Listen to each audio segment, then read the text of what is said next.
सच यही है कि घेरा मुस्तकिल तंग से तंगतर होता जा रहा है। आप अपनी वीकनेस के एरिया में मार खा जाएँ तो बात समझ में आती है, आप अपनी स्ट्रेंथ के एरिया में भी मार खाना शुरू हो जाएँ, बल्कि मार खाते चले जाएँ, तो इसका मतलब है कि या तो आपकी अपनी प्लानिंग में बहुत ज़्यादा कमज़ोरी है और या फिर आपका दुश्मन बहुत ज़्यादा ताकतवर है। पाकिस्तान तहरीक-ए-इंसाफ के लोग अदालतों में भी अगर मुस्तकिल एक के बाद दूसरी शिकस्त खाते चले जाएँ, तो इसका साफ मतलब है कि बहुत से वकील अपने साथ रखने के बावजूद पाकिस्तान तहरीक-ए-इंसाफ का दुश्मन भी उनसे बहुत ज़्यादा ताकतवर है और उनकी अपनी सफ़ों में इत्तेहाद ना होने की वजह से और उनकी प्लानिंग मौसर ना होने की वजह से, उनकी हिकमत अमली डिवाइडेड होने की वजह से भी उनको इन मसाइल का सामना करना पड़ रहा है। तहरीक-ए-इंसाफ के जितने भी पढ़े लिखे किस्म के वकील हैं, चाहे उसका नाम शोएब शाहीन हो, चाहे उसका नाम सेनेटर अली ज़फ़र हो, चाहे उसका नाम बैरिस्टर गौहर हो, चाहे उनका नाम सलमान अकरम राजा हो, वो सब के सब क्राउड पुलर नहीं हैं, वो सब के सब अवामी सियासत नहीं करते रहे, वो सब के सब अली अहमद कुर्दी या एतजाज़ अहसन नहीं है। उनमें से किसी का भी काम ये नहीं है, उन्होंने कभी कोई तहरीकें नहीं चलाई हुई, उनमें से किसी का भी काम ये नहीं है कि वो लोग इकट्ठे करें और जलसे जुलूस और रैलियाँ निकालें। लेकिन इमरान खान साहब का मिजाज चूँकि रैलियों वाला और एहतजाज वाला है, ज़ाहिर है वो एक सियासतदान हैं और वो क्राउड पुलर बहुत बड़े हैं, पाकिस्तान की तारीख़ के 1-2 बड़े तरीन क्राउड पुलर्स में से एक हैं। लिहाजा वो हर बात को, हर मसले को अपने एंगल से, अपनी स्ट्रेंथ के मुताबिक देखते हैं और कोई भी बात, कोई भी मसला होता है तहरीक-ए-इंसाफ के साथ, तो वो कहते हैं चलो एहतजाज करो और गलियों में निकलो, सड़कों में निकलो, शाहराएँ बंद करो, चूँकि उन्हें लगता है कि वो क्राउड पुलर हैं, जो कि वो बिल्कुल हैं। लेकिन उन्हें ये नहीं याद रहा शायद कि वो तो जेल में बंद हैं और अब जिनके हाथों में तहरीक-ए-इंसाफ है, उनमें से एक भी क्राउड पुलर नहीं है। शेर अफ़ज़ल मरवत टाइप कुछ लोग ज़रूर हैं, जो अपनी कॉन्स्टिट्यूएंसी में या कुछ जगहों पर मकबूल होने की वजह से, अपनी मुतनाज़ा या मज़ाहिया शख्सियत की वजह से, मकबूल होने की वजह से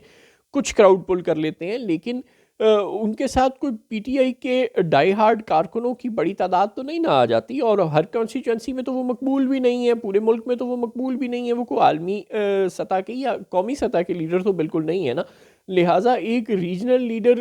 एक दो अगर ऐसे हैं भी तहरीक इंसाफ के पास जो क्राउड पुलर हैं, तो वो ज़ाहिर है इमरान खान को तो सब्सिट्यूट नहीं कर सकते। चुनांचे तहरीक इंसाफ के पास वकीलों की बड़ी तादाद थी और अगर खान साहब उन्हें फ्री हैंड देते और वो अदालतों में जंग लड़ते और तहरीक इंसाफ को कोई रिलीफ दिलाने की कोशिश करते, तो शायद वो कहीं कामयाब हो जाते। लेकिन दूसरा मसला ये भी है कि तहरीक इंसाफ का दुश्मन इतना बड़ा है, इतना ताकतवर है कि वो जजों को इन्फ्लुएंस करने की कोशिश करता है, पूरी एड़ी चोटी का जोर लगाता है, कतई नज़र इस बात के कि वो तमाम जजेस को इन्फ्लुएंस कर सकें या ना कर सकें, लेकिन कम से कम कुछ ना कुछ को किसी ना किसी तरह, चाहे वो उसका ज़रिया ब्लैकमेलिंग स्टफ़ हो, चाहे उसका ज़रिया ऑडियो वीडियो लीक्स हो या किसी के ख़िलाफ़ कोई केस खोलने की धमकी हो या किसी का कोई बच्चा या रिश्तेदार अगवा करने की धमकी हो, यूँ जजों को भी वो मनूवर करने, मैनिपुलेट करने, प्रेशराइज़ करने में चूँकि दुश्मन कामयाब हो जाता है। लिहाजा तहरीक इंसाफ बहुत से वकला उनकी जमात होने के बावजूद अदालतों से भी रिलीफ लेने में नाकाम रही है और अब तहरीक इंसाफ को ये नोटिस तो जारी हो गया है कि उसने इस्लामाबाद हाई कोर्ट के हुक्म के बावजूद, इस्लामाबाद हाई कोर्ट की इजाज़त ना होने के बावजूद एहतजाज की कॉल क्यों दी, इस्लामाबाद में वो एहतजाज करने क्यों आई। लेकिन क्या तहरीक इंसाफ हुकूमत को ये नोटिस दिला सकेगी या दिला सकी है कि उसने पुरअमन मुजाहिरीन पर सीधी गोलियां क्यों मारी, उसने बुशरा बीबी के कंटेनर से मुतल्लिक जो सवाल हो रहा है कि उसे आग लगी तो किसने लगाई, तो क्यों लगाई, क्या मोहसिन नकवी साहब ने कोई बंदे घुसाए थे, जिसका कि ज़ाहिर है गालिब इम्कान मौजूद है। मोहसिन नकवी साहब का माजी ऐसा ही है कि वो इस्टेब्लिशमेंट की चमचागिरी में किसी भी हद तक जा सकते हैं और ये जो मशाल यूसुफ जई कह रही हैं कि बुशरा बीबी के की गाड़ी पर भी गोलियां फायर की गई और केमिकल फेंका गया और वो मजबूर हो गई गड्ढापुर और बुशरा बीबी अगर वहाँ से ना जाते तो उनकी जानों को ख़तरा था। तो और फिर जो लोग मरे हैं वो तो बहरहाल हकीकत है ना, और आप कह रहे हैं कि हम लाशें नहीं देंगे उनकी और आप कह रहे हैं कि नाम बता कर दिखाओ, और जिस जो शख्स इन्वेस्टिगेट कर रहा था मतीउल्लाह जान, आपने उसको गिरफ़्तार कर लिया आइस रखने के शुबे में। बेशर्मी और ढिठाई की इंतहा हुई हुई है। तो बहरहाल इस सूरत हाल में तहरीक इंसाफ अदालतों में भी मार खा रही है और अब इस्लामाबाद हाई कोर्ट जब उसे कहेगा कि आपने हमारी मर्ज़ी के बगैर एहतजाज किया और आपको अब इसकी ये सज़ा भुगतनी पड़ेगी, तो शायद तहरीक इंसाफ को वो सज़ा भी भुगतनी पड़े, क्योंकि वो अदालतों में भी मुकाबला नहीं कर पा रही। ये तहरीक इंसाफ के बैरिस्टर्स के लिए,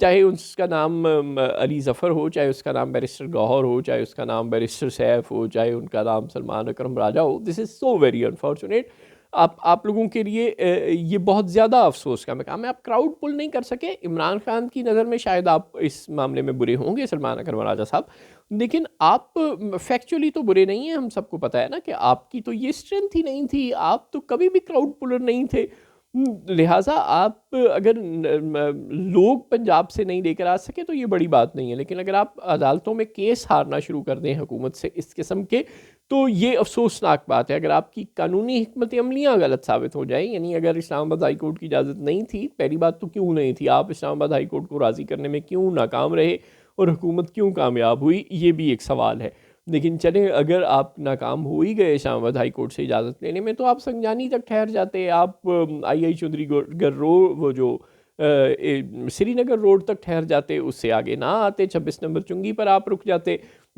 और वहाँ आप अच्छा खासा प्रेशर डाल सकते थे हुकूमत पर। आपने सड़क भी बंद कर दी थी और वहाँ तक शायद मोहसिन नकवी साहब इस तरह से आप पर शेलिंग और फायरिंग भी ना कर पाते। लेकिन खैर, हिकमत अमली की गलती अदालतों में भी हो रही है और एहतजाजों के दौरान भी हो रही है। और अब वज़ीर आज़म जब ये कह रहे हैं कि फितना फैलाने की और फसाद फैलाने की किसी को इजाज़त नहीं दी जाएगी और शरपसंदों के हाथ तोड़ दिए जाएंगे, तो इससे साफ ज़ाहिर है कि वो नहीं बोल रहे, वो जिनके तर्जुमान हैं असल में वो बोल रहे हैं और तहरीक इंसाफ के साथ अब यही कुछ करने का इरादा है। अभी भी वक्त है तहरीक इंसाफ के काबरीन के पास कि वो अदालतों में अपनी जंग को ज़्यादा इफ़ेक्टिवली लड़ें और इमरान खान साहब को भी ये समझाने की कोशिश करें कि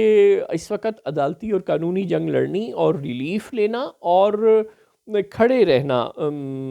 अदालतों को अपने ख़िलाफ़ कोई कलअदम करार देने जैसी, कोई गवर्नर राज लगाने जैसी सख्त कार्रवाइयों को इंडोर्स करने से रोकना, ये ज़्यादा ज़रूरी है। तहरीक इंसाफ के लोगों को अंधाधुंध गिरफ्तारियों से बचाना ये ज़्यादा ज़रूरी है। तहरीक इंसाफ इस वक्त फिर एक मरतबा 9 मई के बाद की तरह से सर्वाइवल की जंग लड़ रही है, तो अपनी सर्वाइवल की जंग को अदालतों में इफ़ेक्टिवली लड़ें। कुछ ये कि आप एहतजाजों में और फिर इमरान खान को मनाने में और आपस में लड़ने में मसरूफ़ रहें। आपस की लड़ाइयों ने तहरीक इंसाफ को कमज़ोर किया है और अहले क़ुव्वत से मुकाबला तहरीक इंसाफ ने पहले कभी किया नहीं था और ये मुकाबला तहरीक इंसाफ को भारी पड़ रहा है। अहले क़ुव्वत से मुकाबले के उसूल कुछ बिल्कुल अलग होते हैं। आपका मुकाबला शहबाज हुकूमत से तो है नहीं, ये तो पपेट्स हैं। आपका मुकाबला तो इनको लाने वालों से है और इनके लाने वालों ने अदालतों और जजों को भी कंट्रोल किया हुआ है। लिहाजा जब शहबाज शरीफ ही कह रहे हैं कि हम फितना फैलाने वालों के हाथ तोड़ देंगे, तो वो वाकई अहले क़ुव्वत की सपोर्ट से हाथ तोड़ सकते हैं।